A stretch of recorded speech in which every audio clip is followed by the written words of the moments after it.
सर्वदलीय सहमति विलम्ब नगरिकन गरेर राष्ट्रसत्ता सहितको लोकतान्त्रिक शासन व्यवस्थालाई हामीले सुदृढ बनाउँदै अगाडि जाने अहिलेको राष्ट्रिय आवश्यकता हो, जनताको आवश्यकता नै हो। कुरा के छ भने डाक्टर साहब धवल शमशेरज्यू 62-63 मा पनि जो आन्दोलन हुँदै थियो त्यो आन्दोलनमा समूल राष्ट्र संस्थाको अन्त्यको कुरा थिएन। एकछिन राष्ट्र संस्थाको अन्त्यको कुरा थिएन, निरङ्कुश राजतन्त्रको अन्त्य भन्ने नारा त्यतिखेरका नाराहरू सब रेकर्डरै होलान्, सडकका नाराहरू र भाषणहरू पनि। कसैको पनि राजतन्त्रको अन्त्य भन्ने कुरा थिएन। जसरी मैले अहिले सुरुमा संविधान सभाको सदस्य हुँदै गर्दा संविधान कसरी बन्यो भन्ने कुरा छोटकरीमा राखेको थिएँ। अहिले धवलजीले भने जस्तो 62-63 र 72 सालको संविधानले राजा फाल्ने कुराको एउटा माध्यम बने तापनि राष्ट्र संस्था फाल्ने कुराको पूर्णतः बाह्य शक्तिको गम्भीर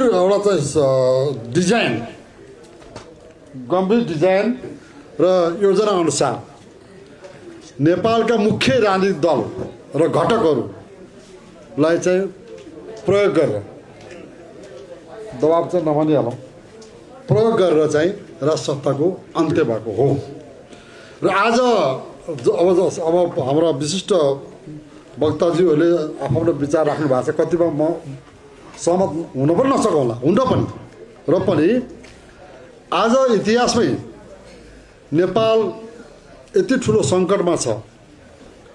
अहिले भाद्र 24 गतेपछि आज मङ्सिरको 2 गतेको दिनमा आउँदै गर्दा स्थिति बाहिर हेर्दा सामान्य देखिए तापनि अत्यन्त असहज र अत्यन्त चाहिँ तपाईँको अप्ठ्यारो परिस्थितिमा देश छ।